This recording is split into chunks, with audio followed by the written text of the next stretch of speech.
In this video, I'm going to talk to you guys about transition drills. So, first thing to talk about is why are we doing a transition from a rifle to a pistol?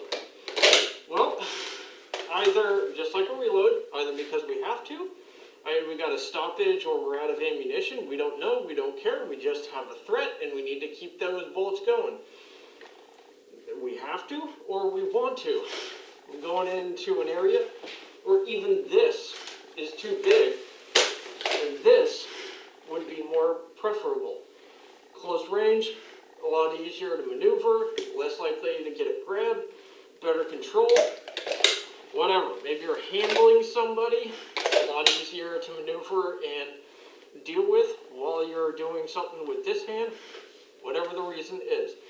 I want to, and I have to. Okay, now that that's out of the way, let's talk about holsters and positioning. So right here I have a Safariland. Has a simple thumb release. I don't have a hood like I did with the Glock holster.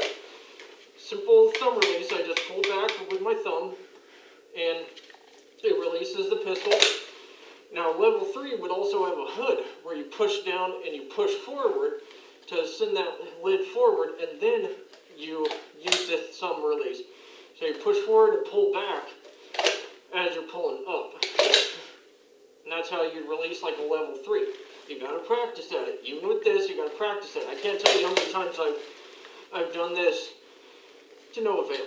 Now, would a friction fit work? Absolutely not. No, you need some kind of retention device on your pistol if you're going to be using it for tactical reasons. So, I can tell you, just playing on the range, I've seen holsters flying, or I've seen guns flying out of friction fit holsters, and I've seen them go flying out of friction fit holsters when people are just trying to deal with all their stuff. As you can see, I'm wearing a belt kit and a plate carrier with a pistol in it. Not all that much stuff. Things can go flying though, believe me. So, that's the kind of holster I'd recommend.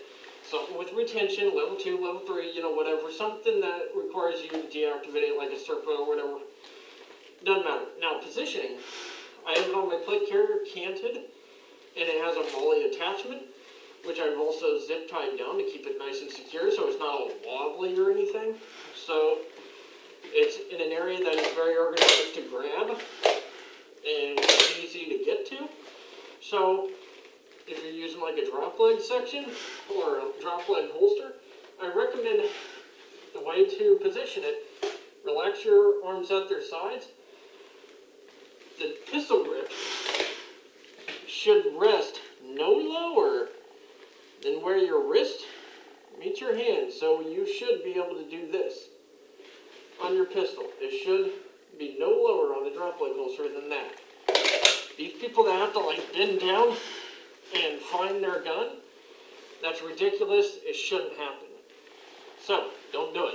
Now let's go ahead and move on to the fun part, the meat of the whole video, and that's different techniques. So I wrote an article about this. Check it out in the description below. A lot more detail, but I'll just glaze over some of this stuff. So, first thing is, there's different techniques out there, and it depends on your SOPs. So, anyways, everybody's got their opinion about SOPs. I certainly have mine. So, now, I've seen one of the first transitions I saw was literally a drop and draw, where they literally were just dropping their M4s and drawing from a drop leg. And I can't tell you how many people were like actually incorporated this very sweet little movement of kicking their ass out so they wouldn't get hit in the balls by their own rifle. Beautiful. I mean, how tactical is that? You're able to incorporate something so your balls don't get hit and your knees won't get hit because you'll move them to the side at the last minute. That's awesome. Great technique. Full sarcasm on that one. Sarcasm alert, guys and gals. So, next one that I saw that I thought was a little goofy from an SF guy was what I call the Draping Drill. By the way, I have nicknames for all this. because there's no official nomenclature or names for these, so I came up with them to have fun. Next one is Draping Drill. You're going, you're banging to bang to bang, and then no more bang. So you be all nice and cool and keep it where you want it to be, so you drape it over your support arm, and you draw. Apparently that's a method. Now, if I start going for mags and stuff, I'm going to start handicapping myself with my sling, spinning it around and all this stuff. So yeah, I don't like that, for obvious reasons. So, that's one way. And then you've got some, other goofy ways of doing things. It's fine, whatever.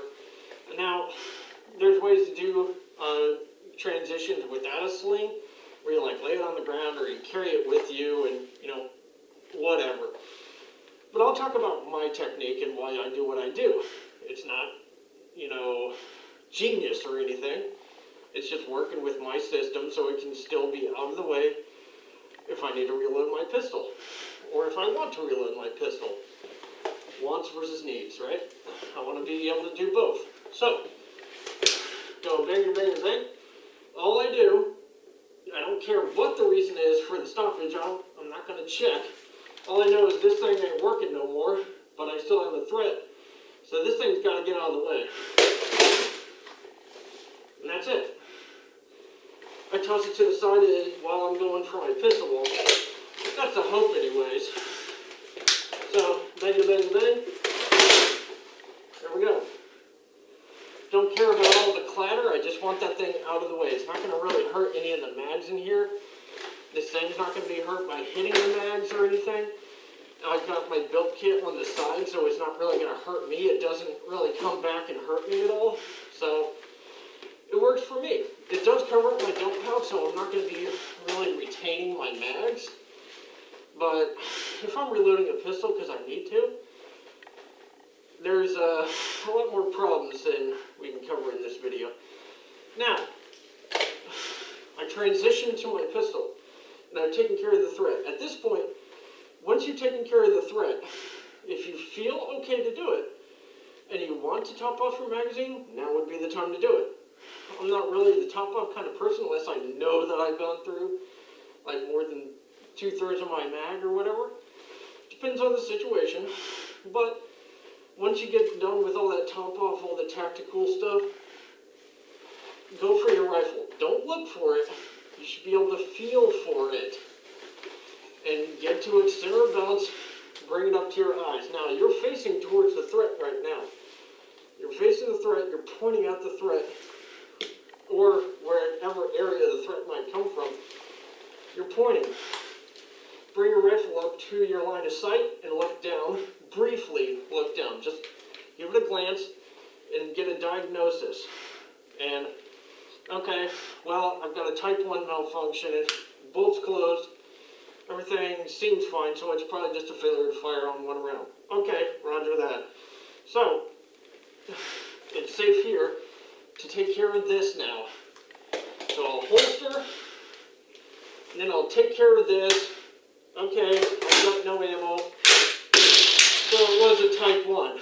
So now, run through a reload, and I'm back in action, theoretically. So that's really how to take care of a transition. It's not just getting to your pistol, it's also getting back to your rifle as well. It may just be your secondary. The idea might be that this is your secondary, but when it becomes your primary, not only do you need to be good at using it, you need to be good at getting to it. Practice. And then, when it's done being your primary, you need to have a secure way of getting back to this smartly. Not just putting this away and nonchalantly, staring at your gun unnecessarily. Eyes on your surroundings, eyes where they need to be. Get your pistol, use it as you need, get back to your original primary, and put this new primary away as a secondary once again. Alright, check out my blog at doitrightak.com, link down in the description below. Let me know what you think in the comments below, and you guys have a good one.